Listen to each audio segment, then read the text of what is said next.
this afternoon, we're going to make a follow-up video on drinking post-stroke. We did a video of this some time ago, Steve, about drinking after stroke. I mean, alcohol drinking after stroke. And we had so many people engaging with us. And so we thought that it makes sense to do this another follow-up video of drinking post-stroke, Steve. So stay tuned.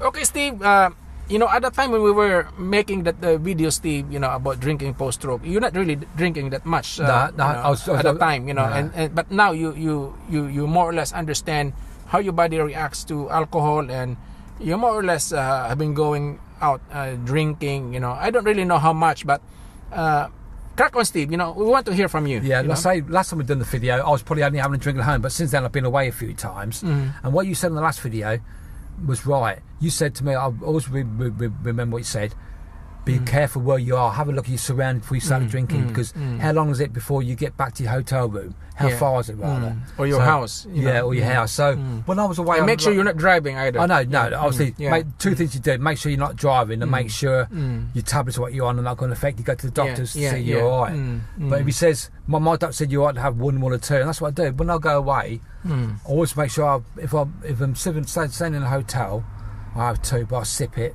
You know what I mean? But you have to be really careful. I always drink a pint of water as well, or a litre. So what kind of alcoholic drink do you drink, Steve? Beer or wine? I like me Jack Daniels. So whiskey? Yeah, whiskey. Yeah. I just have it like. And let's say for a particular night, how many shots do you do? About 10. 10? I'm joking there. I would have no more than 3. No more than 3. Yeah, I would have 1, right? See if I'm all right. 2. Again, everything's about your levels. So at 3 shots of whiskey, Jack Daniels, how does it affect you? I would say 1. Well, when you just have your first one, if say you haven't drunk for a while, obviously your first one's going to be thin. It's going to be bad. So if I was away for 5 nights and I went out for every single night down to the bar in the hotel, I would only have 1 for the first night, right, and that's it. Next time I'd probably have 2, but then you have to build up to it. I build up to it, yeah. So you're talking about going on holidays for a few days and drinking every night, during this holiday. But let's say on a particular night, Steve. Let's say on this, on that night where you actually had 3 shots of whiskey. Can you describe to us the effect it has on you on each shot? Yeah, I would say the first shot, I'm all right. Second shot, I can see myself. Be careful. Getting woozy. Well, the third one is. But you can still stand. The third one, I only have the third one if it's been a long gap between 1 and 2. I want sort of like 1, 2, and the third. So it's not all in one go like that. No, it's pace myself. Yeah, you pace yourself. You know what I mean? Yeah. Especially like how long? Like an hour? No, the three's over about 3 hour period. You know what I mean? Not bad. Having your meal and all that. I always go down to the bar to have a meal. If I'm away. If I'm home, I just have a drink at home. And I think what you're doing, Steve, is quite sensible as well, because you actually listen to how your body react, don't you? You like you said earlier, on the first night on that holiday, you drank only 1 shot of whiskey. And you listen to how your body feels, and the second night you feel you can do another one. You did, and the third night you feel like you can do maybe a couple of shots, and you did. And the next night, you felt that you're all right with the 2 shots in one night. Maybe you can do 3, and you did. I would never go past more than 3. The most I ever done was when I was away a few months ago. I had 2 in the afternoon. When I knew I went out and doing my travelling, see things and all that. And I come back. I had 2 in the afternoon. Went upstairs to have a rest. And then come back down about 4 or 5 hours later to the bar, to the restaurant. I had another 2. But that was over like 10 hours. So I had 4. Four in a day. But remember, guys, that Steve was on holiday at that time, and this is not something that Steve is doing regularly every day. It's not every day, and we won't recommend people to be doing this. If I'm at home, I have 1 can or 1 drink a week. What kind of drink?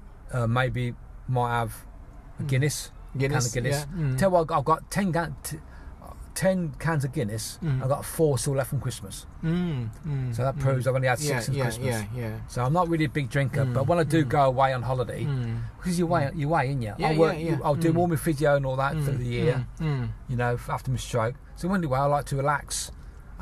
Even doing my travelling, just to sit down and just have a little. But what's important is you're sensible, you know, and this may not be applicable to others out there who are worse than Steve, you know, especially when you're in loads of medication. Of course, you don't really want to be. Of course, you know, there is some people you don't want this medication to be reacting to alcohol. You know, I went to the doctor. Be careful. I went to the doctor when we check up. Said to me, "So I'd have one or 2 drinks on the tablets I'm on." He said, "If I only have 1 or 2," he didn't say go and get drunk. He didn't say no. He just said it's all right to have 1 or 2, in his opinion. But going back to people with strokes, right? There was a few people obviously who used to drink a lot and probably had a stroke through the drink. Obviously, we're not saying for them to have a drink, are we? You know what I mean? Obviously. And obviously, drinking alcohol is a risk factor to stroke. You know, so that's why you have to be really careful.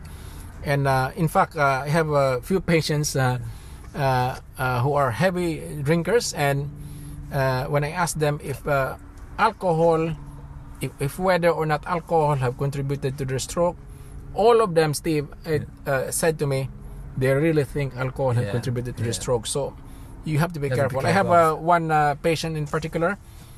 You know, a bottle of whiskey like that, you know, a long bottle of whiskey. God. He can drink that in less than a week, and he's drinking every day, 7 days a week, you know. And he ain't sort of like. And he feels that it was the drinking that caused his stroke, you know. And I agree, because it's one of the risk factors. You know, if you're drinking, your blood pressure will increase, and many other things can happen to you in your system. So. The more risk factor combination are present, you know, the more likely you are going to get a stroke. You know, so be careful, guys. There's a survey I seen a couple of weeks ago as well. People who drink a lot, 60% of them used to smoke a lot as well. So you've got your drinking and you're smoking on top of that. So obviously we're not recommending any of them. So there's already 2 risk factors combination there. So it's not good, you know. Plus the type A personality, plus the stress, you know, plus the diabetes, plus the cholesterol, plus the high blood pressure, plus the heart problem, plus the congenital anomaly in your arteries. So many things, So and the more combinations of risk factors there, the most likely you're going to have a stroke. So be careful, guys. So this feel is only for the people who like the occasional drinking. Occasional drinking, social drinking, and once in a while, it's nice to treat yourself with a drink, you know. And I myself, you know, I drink once in a while, but I don't stock alcohol in my house, you know. I only drink if I go on a holiday like Steve, or I have attending a special occasion, and sometimes to engage socially with people, you have to drink, you know. But it's not that I'm drinking like that until I'm drunk and I cannot walk. Coffee in here. Can you see us here? We're having a Costa coffee here. By the way, we are not sponsored of Costa. It just happened. So we're right near Costa as well. If you look around us, you know, actually in front of us is Costa. Like in Peterborough now, there's 6 of these. So we'll leave it like that. So cheerio. Thank you very much for listening to us, and hopefully we see you again next time.